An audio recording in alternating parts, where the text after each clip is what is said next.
लोकसभा के चुनाव खत्म हो जाते हैं, उत्तर प्रदेश के विधानसभा के उपचुनाव खत्म हो गए और दिल्ली का भी चुनाव खत्म हो गया, मिल्कीपुर का भी चुनाव खत्म हो गया। तो क्या राजनीतिक पार्टियां अपने घर चली गई? बिल्कुल नहीं। सभी राजनीतिक पार्टियों ने नए नए पैंतरे शुरू कर दिए, अलग अलग तरह से अपने वोटरों को प्रभावित करने के लिए नए नए मुद्दों की तलाश शुरू कर दी है। सत्ता में जो है वो सत्ता बचाने के लिए प्रयास कर रहे हैं, जो सत्ता में नहीं है वो सत्ता के विरोध में कुछ मुद्दों को तलाश रहे हैं। लेकिन आपको बता दें कि उत्तर प्रदेश के अंदर इंडिया गठबंधन के दो दल आपस में ही खूब प्रतिस्पर्धा कर रहे हैं, जिसमें हम बात करेंगे कांग्रेस पार्टी की कि कांग्रेस पार्टी का 2027 का प्लान क्या है। कांग्रेस पार्टी आखिर ऐसा क्या कर रही है जिससे समाजवादी पार्टी तिलमिला जा रही है। कांग्रेस पार्टी के अजय राय क्या उनकी बातें हूबहू केंद्र मान रहा है? क्या राहुल गांधी और प्रियंका वाड्रा ने उन्हें खुली छूट दे दी है? अब क्या उस छूट का कोई नतीजा निकलने वाला है? क्या उत्तर प्रदेश में 2027 में कांग्रेस पार्टी कोई गुल खिला सकती है? तो बिल्कुल हम इन्हीं सारे विषयों पे बात करेंगे, बने रहिए अंत तक हमारे साथ। शुरुआत करते हैं समाजवादी पार्टी और कांग्रेस पार्टी की तल्लखियों से। अगर समाजवादी पार्टी को देखा जाए तो लोकसभा चुनाव के बाद इन दोनों दलों के अंदर कहीं ना कहीं कोई ना कोई कसक जरूर है। ये कसक भी बड़ी दिलचस्प है। बात आती है उपचुनाव में।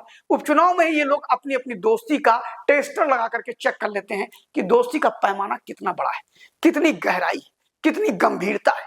और इन सबको देखने के बाद आपको बता दें कि जग जाहिर हो गया कि समाजवादी पार्टी और कांग्रेस पार्टी के मन नहीं मिले हैं, दिल नहीं मिले हैं। दिखाने के लिए ये एक है और हराने के लिए एक है, यानी भाजपा को हराना है तो साथ में आना है। लेकिन दिल्ली के चुनाव ने बेशक भारतीय जनता पार्टी को 27 साल बाद सत्ता दे दी हो, लेकिन बात तो तब बनी जब कांग्रेस पार्टी का कॉन्फिडेंस लेवल बूस्ट कर गया। अब आप सोच रहे होंगे उसमें कॉन्फिडेंस लेवल बूस्ट कैसे कर गया, तो आपको बताता हूं कि कांग्रेस पार्टी भले ही 0 सीट पाई हो, लेकिन कांग्रेस पार्टी का वोट शेयर जो था वो बढ़ गया। उनकी पहले से ही प्लानिंग थी कि अपने जो वोट थे हमारे, वो हमारे पास आने चाहिए। जीत और हार अलग की बात है, लेकिन हमारा राजनीतिक आधार बनना चाहिए, हमारे वोट बैंक्स बनने चाहिए, हमारे वोटों का प्रतिशत बढ़ना चाहिए, हमारे समर्थक बढ़ने चाहिए। ऐसी कांग्रेस की सोच थी जो उन्होंने प्रयोग में लाए। और शायद यही कारण था कि आपको बता दें कि लोकसभा चुनाव के बाद से ही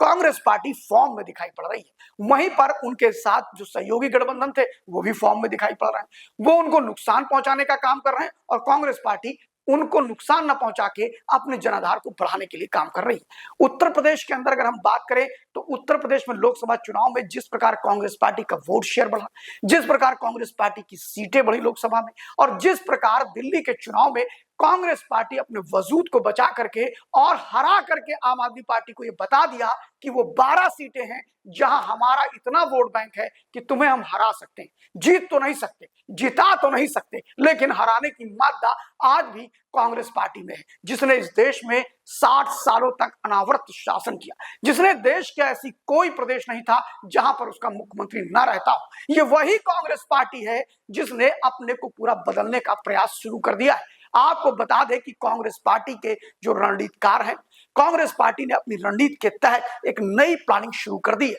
2027 के विधानसभा के चुनाव, खास तौर पर पंजाब, गोवा, उत्तर प्रदेश, ये ऐसे 3 प्रदेश हैं जिन पर सबसे अधिक फोकस कांग्रेस पार्टी कर रही है। उसको पता है कि पंजाब में उसका जनाधार है, वहीं पर उत्तर प्रदेश में भी कमाल कर सकती है। जिस प्रकार मुस्लिम वोट बैंक में वो सेंध मार रही है, जिस प्रकार संभल का मुद्दा हो, संत कबीर नगर में हाटा का मदनी मस्जिद हो, इन सारे मुद्दों पर उसको लगता है कि मुसलमान उसकी तरफ आ सकता है, दलित अभी भी उसकी तरफ आ सकता है। अगर मुस्लिम वोट बैंक में सेंध मारनी है तो ऐसे मुद्दों की चर्चा करनी होगी। आखिर सोचने की बात यह है कि जब हमने सूत्रों से बातचीत किया और पता लगाया कांग्रेस पार्टी में, तो वहां बात यह हो रही है कि अखिलेश भी तो मुसलमानों के लिए कुछ नहीं करते हैं, सिर्फ बोलते ही बोलते हैं, तो क्यों ना हम उनसे बढ़त बना ले। और शायद यही कहा था कि चाहे वो संभल का मुद्दा हो, चाहे वो बहराइच के दंगे का मुद्दा हो, चाहे वो कुशीनगर के हाटा के मदनी मस्जिद का मुद्दा हो, जिस प्रकार उत्तर प्रदेश कांग्रेस के प्रमुख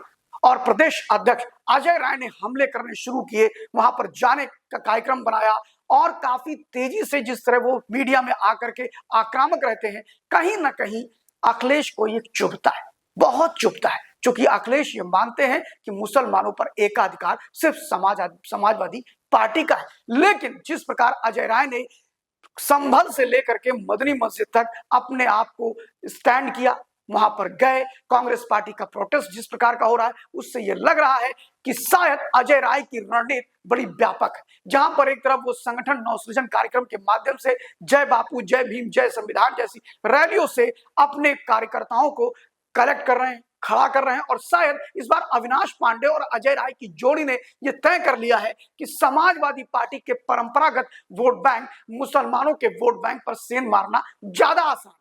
क्योंकि उनके वोट बैंक पर सेंध इसलिए मारा जा सकता है क्योंकि आज 99 की संख्या के साथ लोकसभा में अगर बढ़ने और बिगाड़ने की क्षमता किसी के पास है तो वो सिर्फ कांग्रेस पार्टी के पास है। और जिस प्रकार अजय राय ने अपनी रणनीति तय कर ली है उससे भाजपा को खलबली मचे ना मचे, समाजवादी पार्टी बहुत परेशान है। और अजय राय की जो रणनीति है, बार बार वो जिस प्रकार हमले कर रहे हैं भाजपा के साथ साथ वो समाजवादी पार्टी को भी रगड़ने से बिल्कुल भी संकोच नहीं कर रहे हैं। और शायद यही कारण है कि हाटा में मदनी मस्जिद के मामले पर जितना समाजवादी मुखर नहीं रही उससे कहीं ज्यादा कांग्रेस पार्टी मुखर दिखाई पड़ी।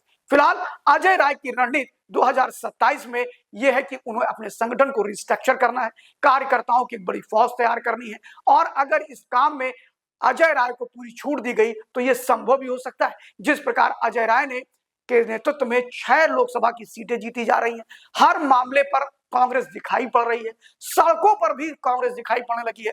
ये बताने के लिए काफी है कि अजय राय की रणनीति 2027 में तगड़ी है, और शायद ये रणनीति 403 सीटों पे लड़ने की भी है। यही कारण है कि अब समाजवादी पार्टी में कुलबुलाहट, छटपटाहट भी दिखने लगी है।